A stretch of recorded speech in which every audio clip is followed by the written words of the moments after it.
இன்றே டவுன்லோட் செய்து உங்கள் ஃபேவரட் ஷோக்களை என்ஜாய் பண்ணுங்க. ஏய், ஏன் இப்படி பண்ண? ஏன் அண்ணன் கிட்ட அப்படி சொன்ன? ஏன் அப்படி பண்ண? சொல்லு சொல்லு சொல்லு. விடு என்ன? சொல்லு. ஏன் இப்படி பண்ண? ஏன் இப்படி பண்ண? ஐயோ விடுமா. என் அண்ணன் குடும்பமே வந்து உன்னை வான்னு கூப்பிடுது. அவங்க கூட நீ போயிருந்தா இந்த நரகத்துல இருந்து தப்பிச்சிருந்திருப்பல. ஏன் இப்படி பண்ண? போக மாட்டேன்னு சொல்லி உன் தலையில நீயே மண்ணலி போட்டுக்கிட்டியேடி. இனிமே உங்க அப்பா கிட்ட இருந்து உன்னை யாரு காப்பாத்த போறா? ஏன் இப்படி பண்ண? ஏன் அடிக்காதம்மா.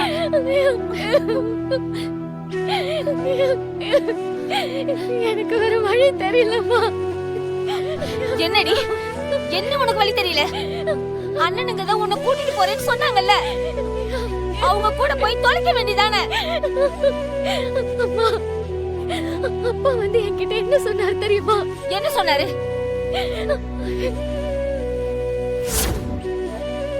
இங்க பாரு, உன்னை கூட்டு போறதுக்காக உன் மாமா குடும்பமே வீட்டு வாசல்ல வந்து நின்னுகிட்டு இருக்கு.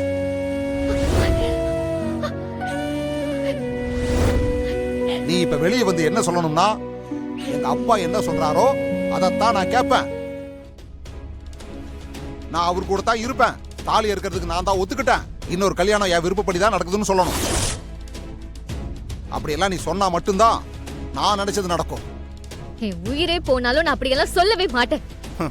நீ அப்படி சொல்லன்னு வச்சுக்க, உன் உயிர் போகாது. டேய், போன குடுறா. என்னங்கண்ணே? நீ எவன் கூட வாழ நினைக்கிறியோ அந்த பயலோட உசுர் போயிடும். நீ ஒன்னும் பயப்பட வேணாம்.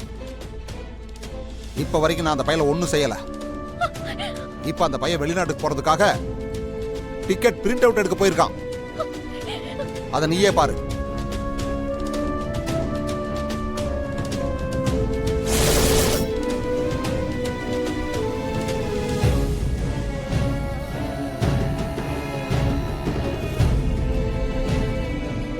அவனை சுத்தி இருக்கிற ஆளுங்க பூரா என்னோட ஆளுங்க தான்.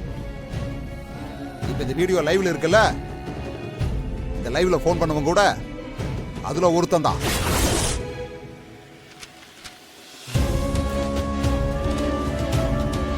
இப்ப மட்டும் நான் ஊன்னு சொன்னேன்னு வச்சுக்க, அடுத்த நிமிஷமே அந்த வெறும் பயல வெட்டி கூறு போட்டுருவாங்க.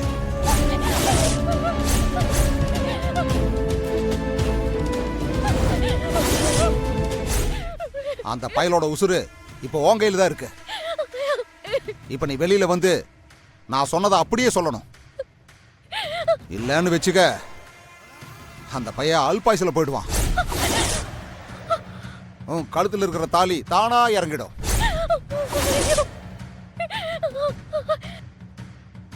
நீங்க சொல்ற மாதிரியே நான் வந்து சொல்றேன். என் மாமாவை மட்டும் விட்டுருங்க. அப்ப ஒழுங்கா வந்து அவங்க கிட்ட சொல்லு.